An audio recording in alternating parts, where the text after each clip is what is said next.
Welcome to From the Den podcast, providing Bears and NFL fans alike with compelling news, discussion, and debate. I'm your co-host Benjamin, joined alongside my dear friend and co-host Oren. Hey Benjamin, let's get right into it. As always, kickoff starts now. And the Tennessee Titans select Isaiah Wilson, offensive tackle out of Georgia, and I give that a C+. I know it's a bit harsh, but I think that, especially right now, I'm not giving this a lower grade because I think that they do need an offensive lineman, especially offensive tackle. They lost Jack Conklin in free agency, and it's a bit – they need an offensive lineman because they just signed a 30-year-old Ryan Tannehill to a big contract. They have Derrick Henry, who just came off a ridiculous playoffs, just ridiculous playoffs. They need a good offensive line, but my only concern, the reason why I give it such a low grade, is because I think that Isaiah Wilson, I don't like him that much. I think they reached at him, but also I think he's more of a project than a plug-and-play guy right now, and that's why I don't really like the pick. Yeah, I agree with most of what you were saying there. I gave Isaiah Wilson a B- for most of the same reasons that you were saying, but it does excite me, the idea of Derrick Henry having a great blocker. So if Isaiah Wilson does pan out, that's one of the reasons I wasn't too harsh on this pick, but B- is still not very favorable. I think offensive tackle was one of the Titans' biggest needs. So it was good that they addressed that, but I do agree that they reached a lot on this pick. Yeah. So moving on to the Dolphins pick, they picked cornerback Noah Igbenogany out of Auburn. I give this pick a D-. I am really not a fan of this pick, and I don't really understand it. I guess I'm just being nice. That's why I didn't give it an F.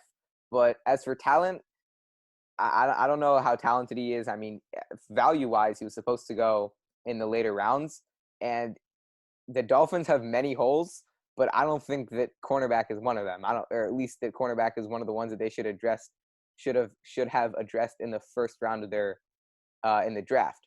Especially since they had all these picks, they could have taken a different position.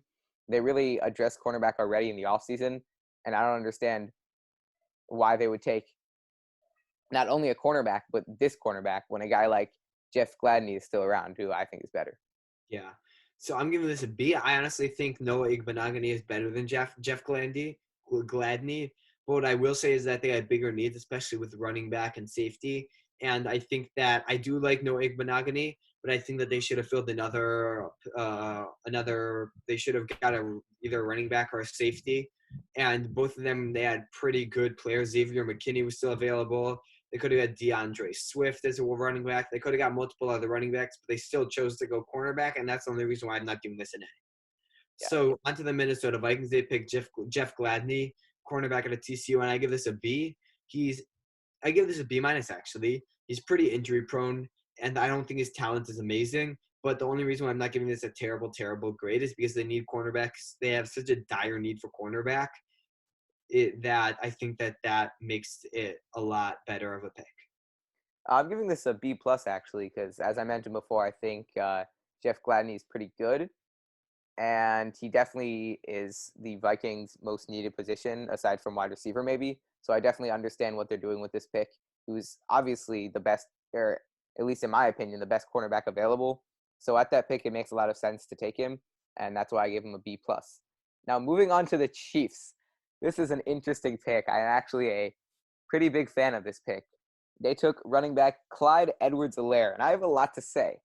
So as for talent, I really love Edwards-Helaire. I think he's going to be an outstanding dynamic player. If you look at the way he played at LSU, he could stop in the middle and run straight like to either direction. He's just very dynamic in that aspect.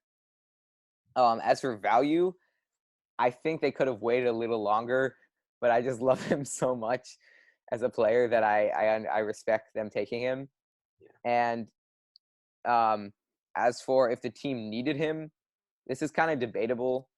I don't think Williams was that bad, but I also don't think their running game in general was very good. And you can make the argument that they should have addressed their defensive needs instead. But I just think of how if he pans out the way I expect him to, then I'm just anticipating a very dominant Chiefs offense, and that's why I give this a B+. I have to give this an A-. because I think that surprisingly the Chiefs' offense got better this offseason, which is a really scary thing that I'm saying. Yeah.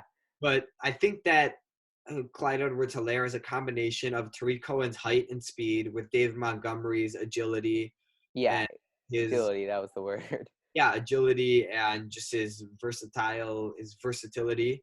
And I think that he's a really, really, really good player. I think he'll fit in the Chiefs offense, especially considering he's a good receiver. And I think that I think he's a good runner also. But I think that having a good running back takes so much pressure off Mahomes that I get it. He's an MVP and one of the best quarterbacks in the NFL, debatably the best and a future Hall of Famer.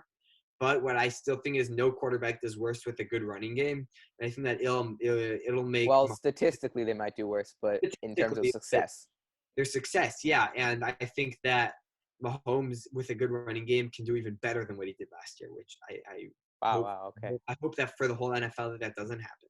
Yeah, you brought up a few good points there. I forgot to mention he's great as a wide receiver. And now I was thinking that you were going to be lower on this pick, so I thought I was being all high with my B+. But now I seem strict, and I kind of wish I moved it up. But that's fine. I'm going to keep it at a B+ because they could have still taken a defensive player. If you enjoyed this episode of From the Den, please remember to subscribe, comment, and like this video.